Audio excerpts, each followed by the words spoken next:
by them? Yes, absolutely. Yep. Yep. So that makes it a challenge, but it's like, that's okay. Challenges are good for all of us. Yeah, I mean, I love him. He's teaching me so much. I mean, I'm all up for it. Actually. Good for it. Show me the. Yeah, so. Oops. Somewhat, yeah. I mean, I've been watching everybody else do it. I've been working on it. So let's start at the very first piece.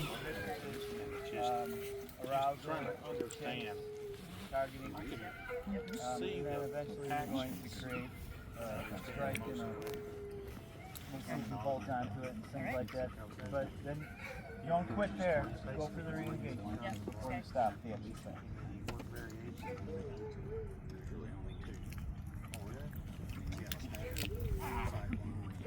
Let go of it. So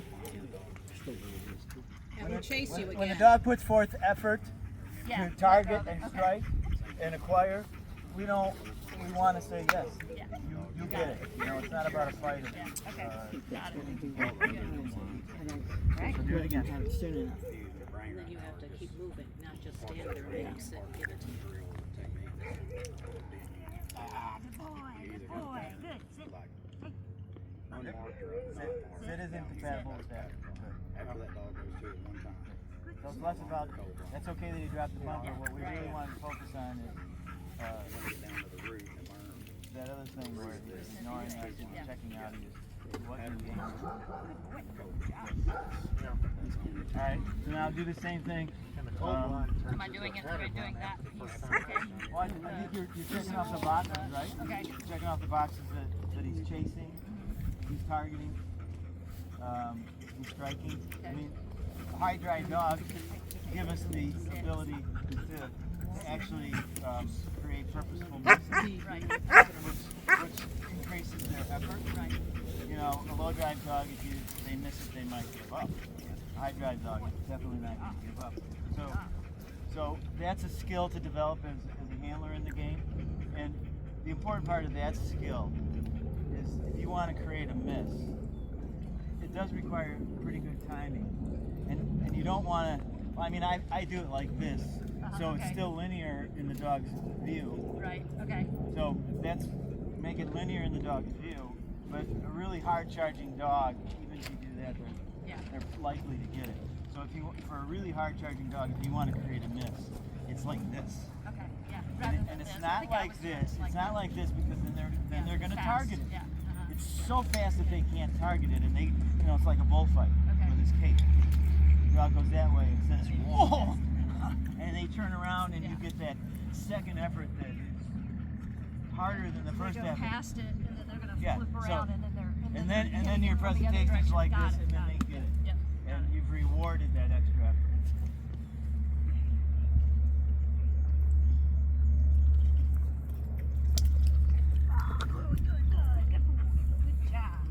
So that was the right idea, except at the very end when you were basically setting up to make the strike, Sometimes you still made it a little harder to curve. Okay. Yeah. It'd be more like, maybe he's tired. You know, maybe I just been underestimating his attention span, Yeah. which is fair. Boy, good job. Yeah, I know. 2 or 3 minutes of this would be because you want so to that part's really good. So now let's do another rep, and we're going to focus on if you have to, just put a timer and on for your this part, phone. are you able to? 3 minutes. That's it. When it goes off. Acquired it. Are you able to? Because you don't want him to a say little bit no of movement to away from the playing. dog to make him clearly choose to move to you. Yeah. I think so. Yeah.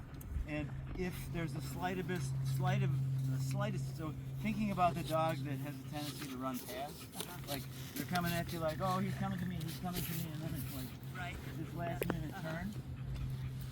The instinct for a dog like that is to go like, oh, he just turned that way. And that's just like chasing a bumper when the dog turns its head. You want to do the opposite. If you have a dog that's coming in and then just veers off to run by you, you want to move like this. You want to pivot and move like this. And basically say, your job is to target me now. I'm not going to chase you. So when he does that, after he runs your next rep, you're gonna, after he passes you, your Yeah, next if rep, you you're if you gonna see try it to do happening, that if way? you're observant and you see, you can see his head, his eyes, I mean, to me, there's a difference between a dog that's coming into me and going to put the brakes on, and a dog that's is not going to put the brakes on. And is, I mean, you can see it happening if you're observant. So, you want to say when that's happening, and even if it's not happening, you have a dog that's coming at you, and you think, well, who cares if he's going to run past me? What's going to happen if I start going this way? The dog better say, yeah, I'm still coming to you. Yeah. So I want to see that.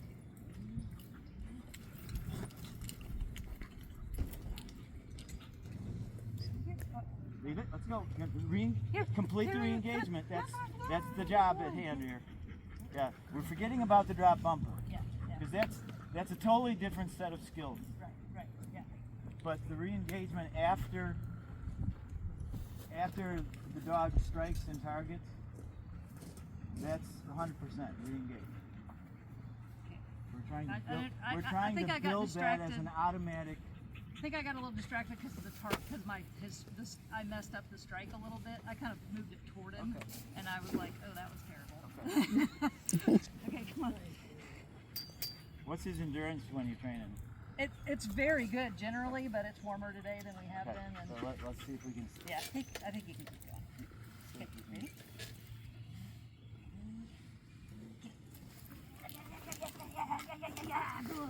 Okay, now. Here, hang on here. No commands. Okay. No commands. Excitement is good, but we don't want. We want this a want to. Totally want to. Building a want to. Good. Good boy. Good boy.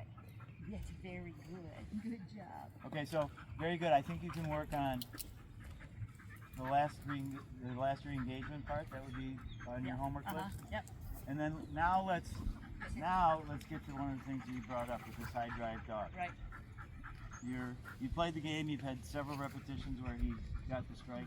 Now you're going to start off the same way, but you're going to give a sit command.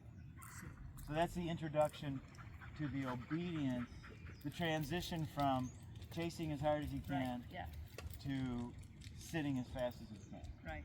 So should I throw the bumper? Or No. We don't want to throw. Okay.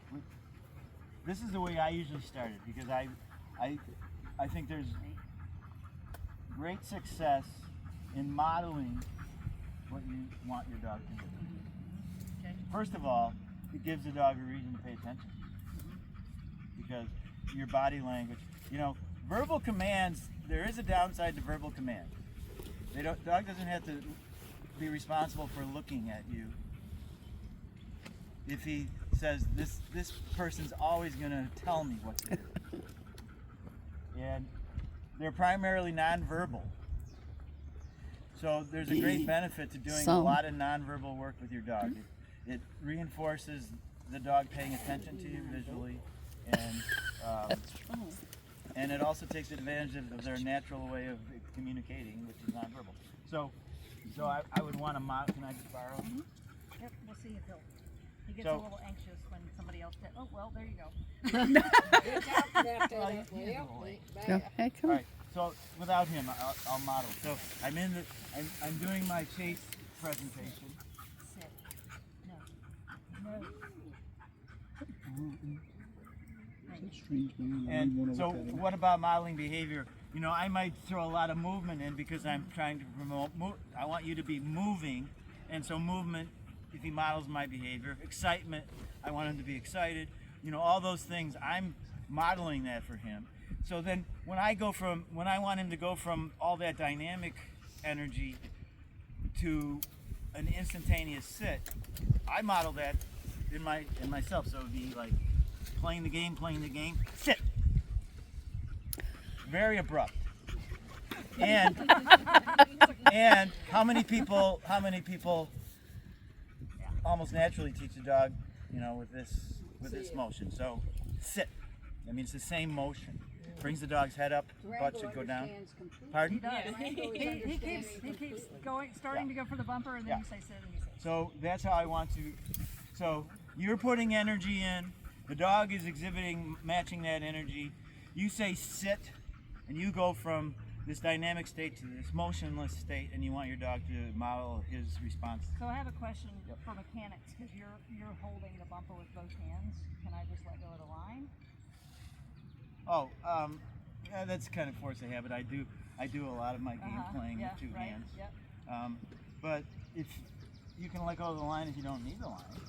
But at the beginning. Today I don't need the line. But at the beginning, yeah, that's fine. If you think, let's try it without Until you let go more of it. comfortable without the line. But then there's going to be a point where this is going well that you want to start giving that reinforcement impulse on the sit for the dog is doing it correctly, and then you're going to start to condition. I'm going to hold the line. I think I'm But going to hold the line. actually, you would start that. You would start that right now. Yeah. Sit, sit, good. Sit, good. Sit, good. Yes, good. So there's a lesson in reinforcing with the leash. All right, this is okay. Don't suppress him. Just tell him to sit. Yeah.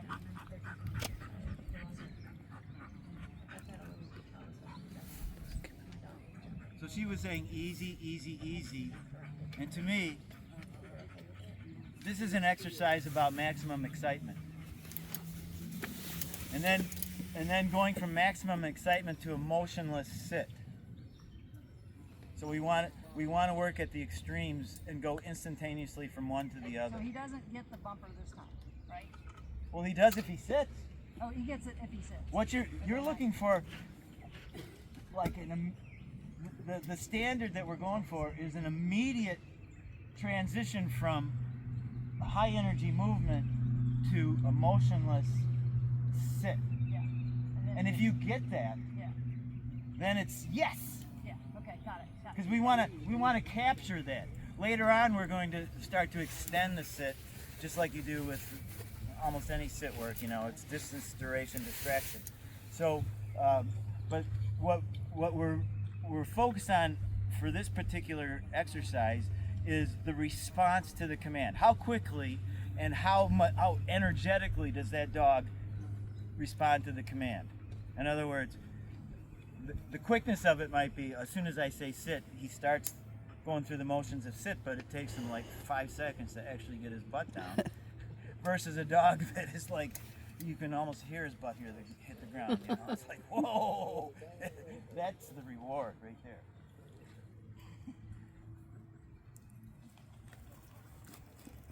Sit. Good boy. Good boy. Sit. Good. Okay, pretty good. He was still finding stability, and then you rewarded Yeah. him. Yeah. Okay. He didn't instantly find that stable position, so wait for the stability. Okay. You want a the little bit stability. more of a Yep. plant than Yeah, you before. want the stability because that completes the sit. Okay. All right. Yeah.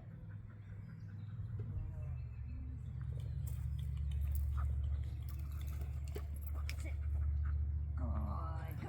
Good.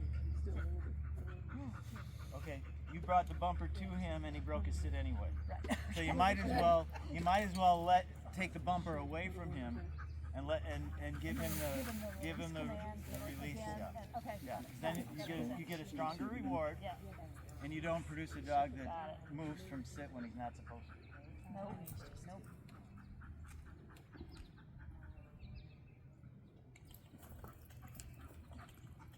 Sit. There, that was good. Good. And you're getting some re-engagement there, right? Mm-hmm. Even though she threw it out of her hand. Definitely. So I'm liking that. Mm-hmm. I'm liking that. So now I don't. you have all your teeth. A nose. Or your nose. And am I still have my same nose? So, but we're joking about it. But I'm going to advocate for the way that you manage that is not by easy, suppress. It's like, what's incompatible with that? Sit. Right. Yeah. Sit is every one of you should endeavor to have the greatest sit And if your dog is sitting well, go for better.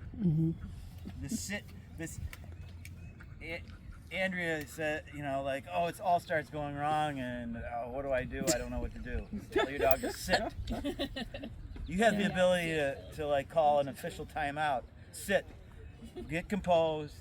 Get your act together. If things are so bad, having the dog sit certainly not going to make it worse. Better than pinching their head off, right? Well, dogs sit in the water is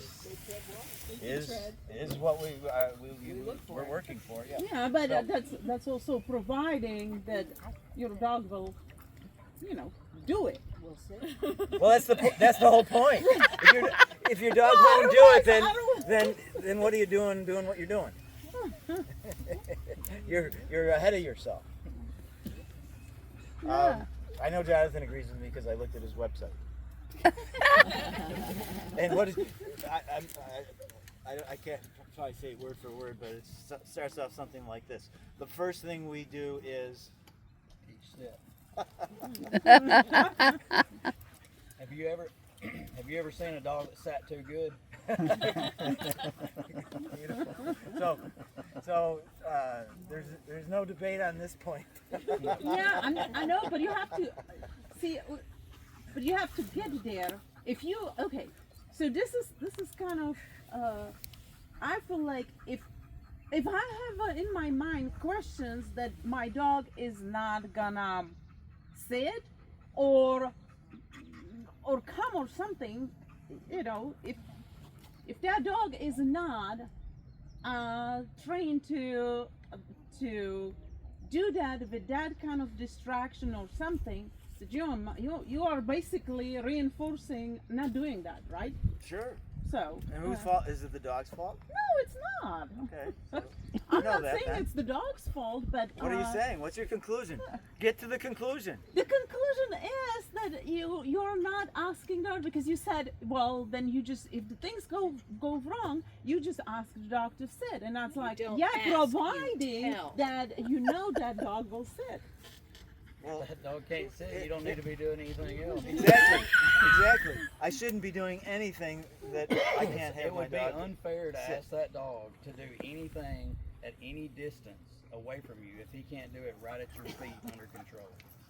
That would be the most unfair thing in the world. Uh-huh. You guys are really gonna like your next one. I like them all. Yeah. I like them all. There's some handlers that maybe I don't like. I like all the dogs. You still have to get. No, but this is really an important point for you, Andrea. Yeah. You have to come. You have to come and settle with comfort and stop trying to do things that your dog can't do.